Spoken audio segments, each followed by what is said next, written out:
الحمد لله رب العالمين والعاقبة للمتقين والصلاة والسلام على أشرف الأنبياء والمرسلين سيدنا محمد وعلى آله وصحبه أجمعين وبعد.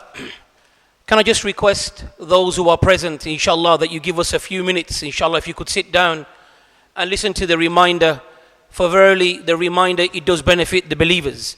Only a few minutes, inshallah, to elaborate and to continue in the series of how the Salaf, they feared Allah subhanahu wa ta'ala and used this tremendous month, understanding the ahadith which the Messenger sallallahu alayhi wasallam has mentioned regarding this month. لِلَّهِ عُتَقَى مِنَ النَّارِ وَذَلِكَ فِي كُلِّ لَيْلَةٍ. That Allah Azza wa Jal, He frees slaves in the month of Ramadan every night, and that is every night.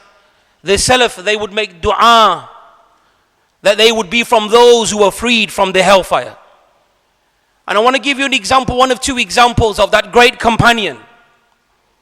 As you have heard previously regarding Umar bin Khattab, of the fear that he had of Allah and the fear that he had of Allah subhanahu wa ta'ala's punishment, with the great virtues that he had as well. سمع عمر بن الخطاب رضي الله تعالى رجلا يتحجد في الليل ويقرأ سورة الطور.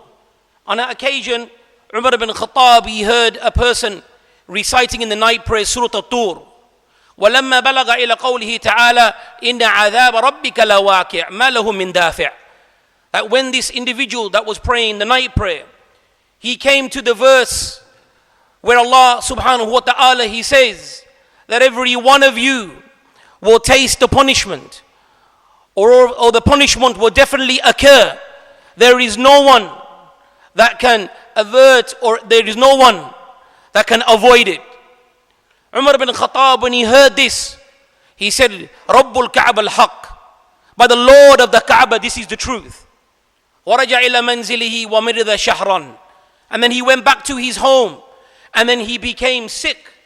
He became physically ill for a period of 1 month. And it mentions that the people would come and visit him, but they would not know what made him sick. Just one verse of hearing that we will taste the punishment, there is no one that can avoid it, made this person become physically ill. And this was how Umar bin Khattab was, fearing Allah's punishment. He is a great example for us to reflect upon, of how we should be when we fear Allah and Allah's threats of His punishment.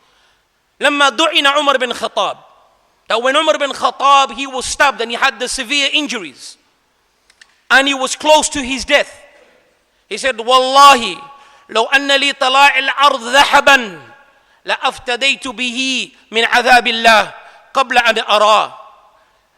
He said, Wallahi, if I had gold equal to the earth, then I would have gave that ransom, I would have gave myself ransom with it from the punishment of Allah. So he's saying, if I had gold equivalent and equal to this word, this earth, then verily I would have given that to save myself from Allah subhanahu wa ta'ala's punishment before I see Him. Ibn Jawzi rahimahullah, he said, ajaban, amazing, khawfa Umar, how Umar feared Allah. It is amazing, ma'a kamalihi, with the tremendous virtues that he had, how his deen was complete and how he had tremendous virtues, but still he feared Allah subhanahu wa ta'ala. Hal ta'man ant? So then, are you safe? Are you safe with all the shortcomings that you have? Also, another example of the Salaf, how they feared Allah Azza wa Jalla and His punishment. Qil li Sa'id ibn Jubair, it was said to Sa'id ibn Jubair, balagna annaka lam tadhak qat.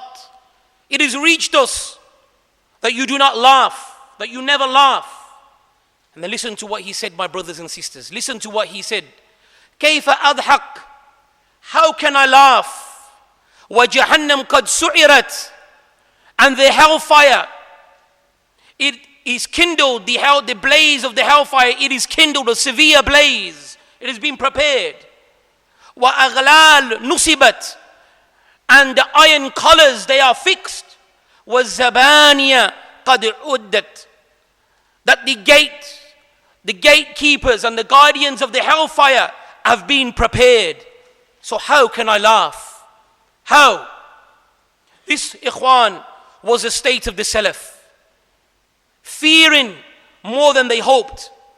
Fearing the hellfire and Allah subhanahu wa ta'ala's anger.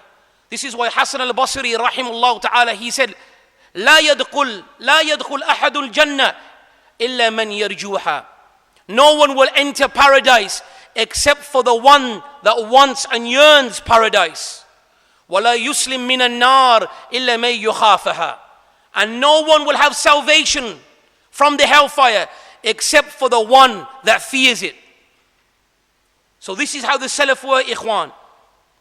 This is how they were in their lives. They used these opportunities anywhere where it was said that their sins could be forgiven. Anywhere where it said that they could receive forgiveness of Allah and have salvation from the hellfire, then they made sure that they were staunch upon that and made dua for that. And I'll leave you with the statement of Yahya ibn Mu'adh when he said, Miskeen ibn Adam, that the son of Adam, he is miskeen. لو خاف من النار كما يخاف من الفقر لدخل الجنة. That this miskeen, the son of Adam, that is miskeen, if he feared the hellfire like he feared poverty, then he will surely enter paradise. Because this is how shaitan fools us. He makes us fear poverty.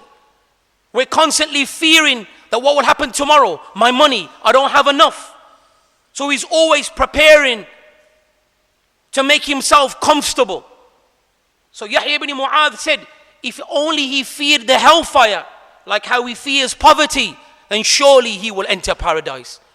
So we ask Allah Azza wa Jal, as mentioned in the Quran, رَبَّنَا آتِنَا فِي الدُّنْيا حَسَنَةً وَفِي الْآخِرَةِ حَسَنَةً وَقِنَا عَذَابَ النَّارِ. Oh Allah, give us good in this life and give us good in the hereafter and give us salvation from the hellfire. Ameen. And Allah subhanahu wa ta'ala knows best. أقول قولي هذا أستغفر الله لي ولكم فاستغفروه إنه هو الغفور الرحيم.